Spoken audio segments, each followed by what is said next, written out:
It's Ron Reader digs the universe.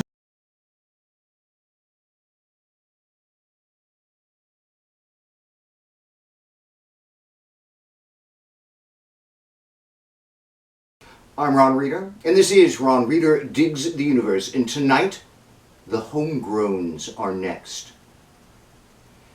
In 1973, General Augusto Pinochet seized control of Chile in a military coup, which, of course, the U.S. supported because he was perceived as being a bulwark against communism or some shit. But really, it was just the same old corrupt president for life scam. Almost immediately, people who were publicly perceived as opposing the new regime started disappearing. So many of these people disappeared, in fact, that the word, in addition to being grammatically reflexive, something that you do yourself or do to yourself, became non-reflexive, something that you do to someone else. As in, Pinochet disappeared thousands of people simply for opposing him.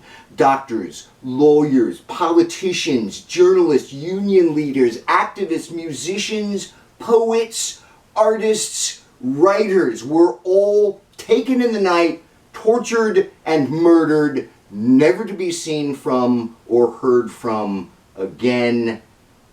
At the time, such a thing was unthinkable. Here, barbaric, fascist, evil, and that was the norm for American culture until 9/11 freaked us all the fuck out. That's when we started disappearing people. The legal term, when we do it, if it was ever indeed something legal, is extraordinary rendition, a due process, free, legal black hole into which we threw alleged terrorists and enemy combatants, usually incarcerating them at so-called black sites in foreign nations where the torture is somehow legally permissible, or so asserted President Bush's lawyers, all in the name of freedom, eh? Human rights attorney Jesselyn Radick has a good piece up over at Salon.com right now, tracing a direct line in political and legal thinking from our disappearing people, these extraordinary renditions under Bush, to Trump's recent actions against immigrants, including directly implicating President Obama's refusal to prosecute any of the Bush administration officials responsible for these horrors. Like I keep saying, in a lot of ways, the Democrats set the stage for MAGA and Trump. And from that perspective, it's no wonder at all that the ostensible opposition party is so hesitant to oppose. They've erected a political structure and don't want to tear it down. But that structure is what MAGA is using to disappear immigrants, which means a great many of them have been deprived of their right to a trial, kidnapped in the night and whisked hundreds of miles away, or worse, whisked to black sites like the torture center in El Salvador. And it's totally obvious that a lot of these people are being deported simply for their opinions, which is the truest and most sinister sense of the phrase political oppression. This is all horrible enough as it is, but it's likely just a dress rehearsal. If Trump is allowed to jettison the right to a trial, he can disappear anybody who displeases him, terrorize dissenters, and that's it for the United States, which would then be just a myth without a reality.